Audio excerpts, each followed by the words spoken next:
So without further ado, why don't we give Dale Lemke a round of applause. Welcome, Dale. You started as an American. Eventually you became a Canadian. How did you, what brought you to Canada? It would have been, well, what year?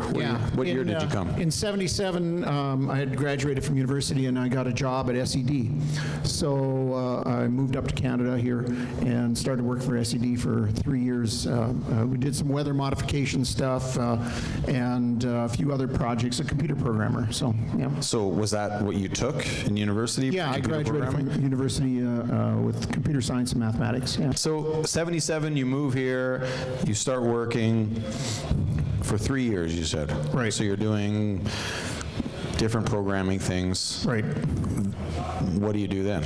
Well, then I got a call from my brother in Grand Forks. Okay. And he says, there's a new thing hitting the market. It's called a microcomputer. And there's a store, a franchise called Computerland that is looking for franchisees. And I'm thinking open up a store. What do you think? And I said, I'm in. So ended up moving back down to Grand Forks, and we opened up a Computerland store in Grand Forks, and a year later opened a Computerland store in Fargo. And we're selling Apple IIs, and we're selling Trash 80s, if you know, TRS 80s from Radio Shack, and we're selling Texas Instruments, and eventually in the early 80s, IBM came out with the IBM personal computer, and we sold a ton of those things, and it's going really good, and except I'm dealing in retail, and I'm sure many of you probably can relate to this, but in retail, I'm getting up and, I'm working 9 to 9, 7 days a week, and I go home and I get a phone call from one of my customers, and they said, this is about 9:30 at night, and they said, how do I delete a file? And this is on a DOS system. And I think it was an old Osborne computer, if you remember those were one of the first laptops that ever came out. It was just, and I said, this is it, I'm done. I'm going to get out of retail. And so I had an idea, because we had a customer come into the store one day from Hibbing, Minnesota, a person from the cable TV company there. And he comes in and he says, we've got these devices that we buy for about $20,000, and they're dedicated, and you type in your messages, and it creates on the cable TV system, it creates your community events or your advertising channel or your weather, your news, whatever, you type it all in here. And they were 20 grand. And they said, can't you with these microcomputers do something, a little better and different and cheaper? And so we found a guy who could program, and we had him develop a program for the Apple II. Now keep in mind, the Apple II back then was 64K of RAM, 64K of RAM. Yeah. It had 2 floppy drives. There was no such thing as a hard drive back then. And geez, I'm dating myself, holy mac. Well, I should back up a little bit further. Obviously, I opened my Computerland store when I was 10. Yeah, that's fair. And that's the story, I'm sticking to it. I was 10. That's fair. Anyway, so this Apple II computer with 64K RAM, 2 floppies was $5,000 back then. And so a lot cheaper than what they were paying for it, but we got it to type in messages and create this cable TV channel, and we sold 3 of them to the small cable company in Hibbing, Minnesota. But I always thought in the back of my mind that this would be a good business to get into. And not to do it with the Apple, but to do it with a cheaper computer, a better computer actually for graphics. It was the Atari computer. And so in '82, when I sold out my interests in Computerland and moved back up to Canada, I bought and I brought a computer with. I've got show and tell. Show and tell. So I can show you here. This is the first computer we used. It's called an Atari 800 XL. And it's got a keyboard in it. It's a little bit a step above the game units that they had out there. It's still, like, I'm not young, but I'm not old either. This computer's older than you. Look at that thing. It's got like forks inside of it that you plug something into. That's where remember those old plug-ins that had metal things that you actually plugged in? It wasn't a... Those are joysticks. There's no USB on this. There's no nothing. Where's the screen? That's called the TV. Really? This just plugged into a TV? TV. Yes, exactly. And so then we developed our software, all on floppy drives.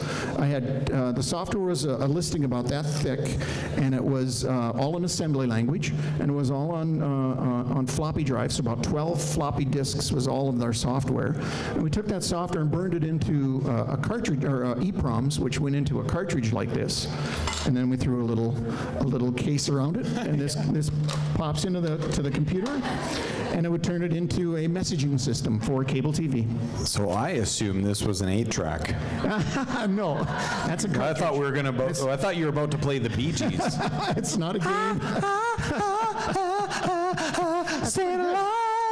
That's pretty good, pretty good. Like 2,000 people are laughing. Shaw doesn't have an ambient mic, but there's tons of people laughing at that joke.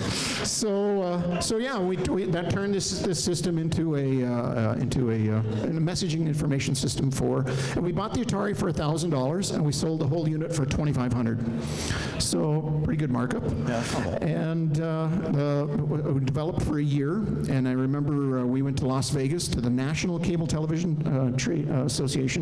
Their trade show had a small little 10x10 booth and bought a bunch of stuff and put it up and had a lot of interest. And we came back from that, and about a month later we got a call from Zanesville, Ohio, and the guy said, "Yeah, I saw your we called it the SpectraView. We saw your SpectraView, and we really like it, so we want 2 of them." And we go, "Oh my God, now what do we do?" Because now we got to finish it, and we got to deliver it, and we got to support it, and we got to. So that was the start of it. That was our first sale, and before it was over, we sold probably 3,000 to 4,000 of Ataris. Back then, well, and it's getting to be that way, but back then the exchange rate from the United States was about 35%. Yeah. So this thing turned in from $2,500 to about $3,500 Canadian, and about 95% of our business went to the United States. We sold very, very little in Canada. Almost all of it went south to the south of the border. We're going to come back to this, but really a part that we kind of glazed over was in 1977, the American economy was in a good place. Pretty good, yeah. You'd graduated. Why did you decide in 1977 to leave the US of A to Saskatoon?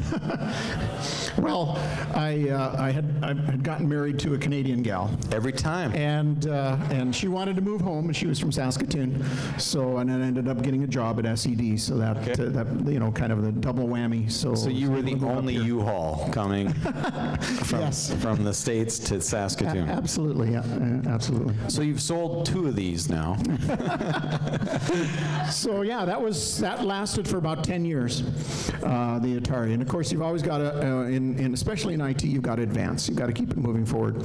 So we went through a number of different iterations of potential products. In fact, we even had one product where the Japanese made a computer that was similar to this. It was called an MSX, and one of the models had a built-in video system into it. So you could, like when you see on TV where they put titles across the bottom, that's called a titler. So it might come up and say, the Canadians so-and-so has been with this, whatever, and you see the video in the background, but you see a title across the bottom. So we wanted to try and use that Japanese MSX computer to create our next product. So no word of a lie, I called up the Japanese embassy and the Canadian embassy in Japan, and I said, okay, we'd like to get one of these computers if you could, because we want to work on it and play with it and see if we can get something to work with it. And they said, oh, you're crazy, you're nuts. Well, I'll give you my Visa number, I'll send you I'll do whatever you want. And I remember, I think we had to pay 111,000 yen for this computer, which was about $1,000. Yeah. And they shipped it over to us, and we got it, and oh my God, finding support for it, and we worked on it for about a year, and we had a prototype almost done, but we never did finish it, and so we abandoned it. So we went to different platforms. Eventually settled on the Commodore Amiga, and maybe some of you know that one. That was a great computer for the video industry. We developed a product on it. Again, sold probably 1,000 or 2 of those, software only and hardware and whatever else. Eventually in 91, I think, a friend of mine convinced us it was time to go to the Windows, the Windows platform. And the reason we hadn't done Windows before is because a Windows or a IBM PC computer's got VGA output. VGA output does not work with the video industry, or did not work with the video industry back then at all. It was really tough. So we resisted and resisted, but finally they came out with what's called a VGA converter. It would convert VGA into the proper video for the broadcast system, and so we started developing under Windows. And our first product came out in '91 on the IBM platform with Windows 3.1. So 10 years ago, our products had kind of plateaued and was starting to drop again. And so it was, okay, what are we going to do? What's the next big thing? So the next thing that we then moved on to was TV listings. We had a lot of our customers who were asking, can you start doing TV listings? Because they weren't happy with their current providers. So we started looking at it, and we started doing it and got into it a little way, in a bigger way. And so 10 years ago we started this. Now 10 years later, or almost 11 I guess, we're the third largest provider of scrolling TV listings. And by that I mean in North America. So by that I mean when you go and check into a hotel and you turn on a TV, and most hotels don't have interactive guides, so they don't have a remote where you can see what's on TV. You can't, up, down, left, right, and find it and click to it and all that. So most hotels, or not most, but some hotels will have a channel that's dedicated to what's on TV listings channel, and it sits there and it scrolls. You used to see this on cable TV a lot, but they've gone away from that because now at cable TV, you've all at home, you've got your PVR and your remote and your interactive capabilities, but hotels and a lot of places don't have that yet. So we started TV listings, started doing the scrolling TV listings for cable companies and private cable, so hospitals, hotels, apartment buildings, resorts, all that type of thing. So for all the people that aren't 20 years old, right, that's the TV guide that moves. That's the TV guide that moves, exactly. That's exactly right. And so we have, in the last 10 years, become the third largest provider of that. We've got almost 1,400 locations in North America that take our scrolling TV listings. And it's been going very, very well. Really, really works well. Like I said, we moved to 3,000 or 4,000 Ataris. We went up to the Commodore Amiga. Some of those, our more customers took the Commodore Amiga into the IBM. More and more customers. We've moved maybe 8,000 IBM systems. So all of those customers, not all, but a lot of those customers started saying, and I have to back up a little bit, and our competitors, our number 1 and 2 competitors is TV Guide, which is now called Rovi, and Tribune, which is a part of a huge conglomerate called Tribune Media. And our customers continuously come to us and say, I hate Rovi, I hate Tribune, what can you do for us? So it's a fantastic market to be in. The TV listings market is nobody likes the big 2, so it's nice to be number 3. So look, from Saskatoon, Saskatchewan, we all know how many people live here. How did you become a North American player in that? Like, was it timing, or was it strategy? Were you cold calling? Oh, well, I mean, yeah, we did a lot of cold calling, we did a lot of trade shows. I mean, you make it one sale at a time, right? Yeah. We pride ourselves on our service, we pride ourselves on our great product, and we pride ourselves that we're less expensive. We're about 25% less expensive usually, so they can save money, get a better product, and get better service. So I mean, I'm in sales, so when you say 25% less, I go, well, what are you giving up for 25%? Is it just the way that you've organized your business in terms of your costs? How have you been able to manage, because 25% isn't margin, like you're not making no money, right? That's right, that's right. I think being located in Saskatoon is an advantage because we get some of the SHRED tax credits and government credits to help with the development of new products, which helps. We're smaller, we're more nimble, we don't have a lot of overhead. We do collect all our own TV listings, but we do hire out from one company in the U.S. and from one company in Canada to kind of fill our gaps in our TV listings data. So I think, you know, we're a little smarter, we're less overhead, and we can pass that on to the customers. And so our customers we serve are usually the smaller customers who need that type of savings. So they're like the cable companies that might have 3,000-4,000 subs, 5,000, 10,000 subs in a small, you know, the Moose Jaws, the Weyburns, and as small as, I mean, in fact, I'm just trying to think of Lampman, Saskatchewan had one of our scrolling TV listings. Southie, Saskatchewan has one of our scrolling TV listings. And you'll know these, but some of our latest installs, if you go and stay in Fantasyland Hotel in Edmonton and turn on TV and you find the TV listings channel, that's us. If you go into the Hotel Saskatchewan in Regina and find the TV, that's us. And in fact, if you go to a Miami Marlins game in Miami in their stadium, and you are in one of their box places, because they wanted TV listings for all of their people who had box, boxes. We're the TV listings in the Miami Marlins stadium. So we're at a lot of different places. So this Miami Marlins, like, does that go to tender? How do you contact Miami Marlins? They called us up. Say, hey, I've been watching you on TV and you're terrible. So I assumed you need some. No, they called us up and they said, you know, we're looking for TV listings, and it was a referral from a previous customer. And, and we had their contract, I think, within a week. Boom, it was just real quick. So obviously you have entrepreneur in your blood, like that's who you are. You moved from the States to here, you worked, you saw an opportunity with Computerland, you took that, you worked with that. Why did you get out of that? Was it that it was slowing down, or was it that you wanted to come back to Canada? I really like Saskatchewan, and as I told you earlier, really the only difference between North Dakota and Saskatchewan, and you know, for many years here, has been first the color of money, and the second thing was that there's French on the cereal box. Yeah. That's really about the only difference. You know, the North Dakotan and Saskatchewan people both have the same work ethic, same general heritages. So it's not really very different living here or there. Yeah. So then you sell Computerland, you come back up here. Obviously your family has to do with that situation, but that speaks to the entrepreneur in you, right? Okay, I'll move here and I'll tackle whatever I need to. So you get Display Systems International going. Did you get that going right then, or was that? Pretty well. I worked for a year at McKay Tech, which is a technical business school doing teaching computer programming and business classes. And in the meantime, I was doing that part-time to doing display systems to try and create the product, to prove the concept. And then once I did, I raised some money from some friends and family. I guess they call it the 3 Fs, right? Yeah. Friends, families, and fools. Yeah. And so I found a little bit of all three and raised some money and started the company.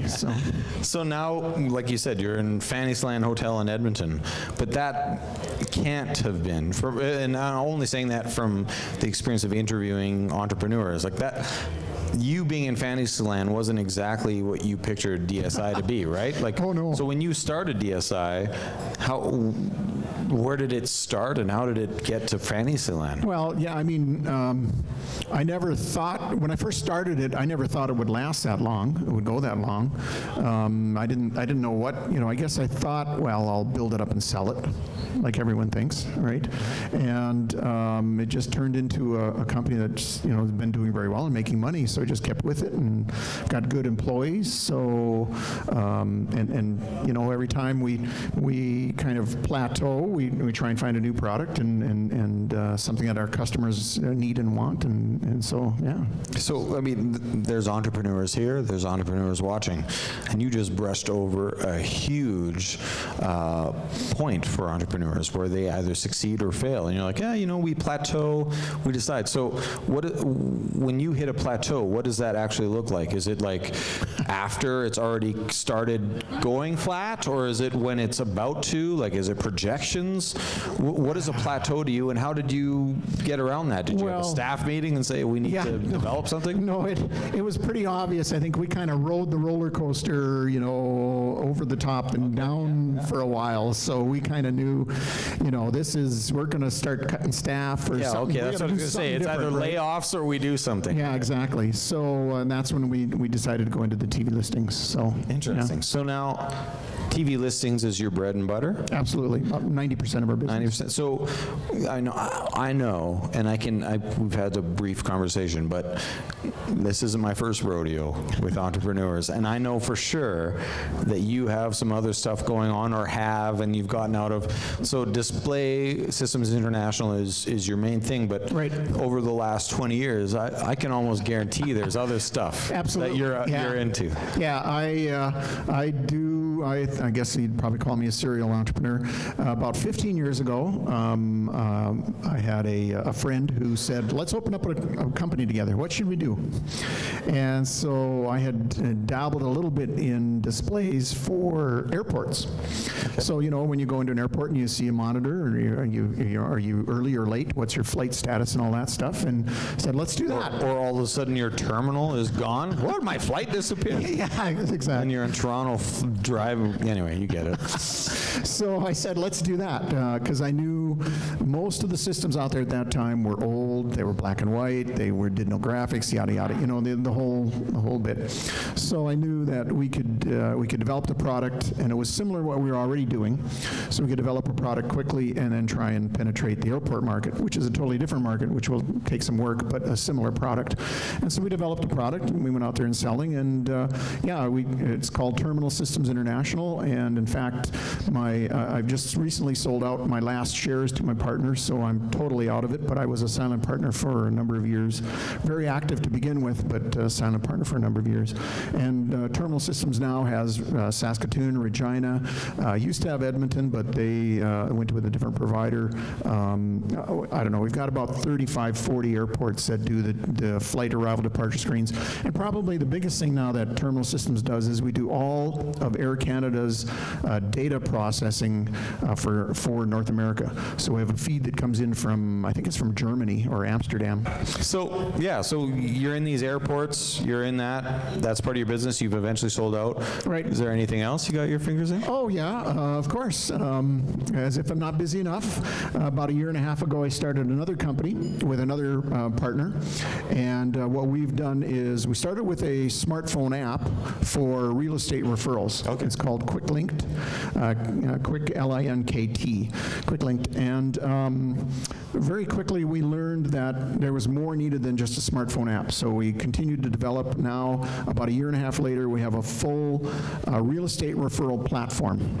So it can handle real estate referrals between agent to agent, so when you're moving in different cities, it'll handle that for you.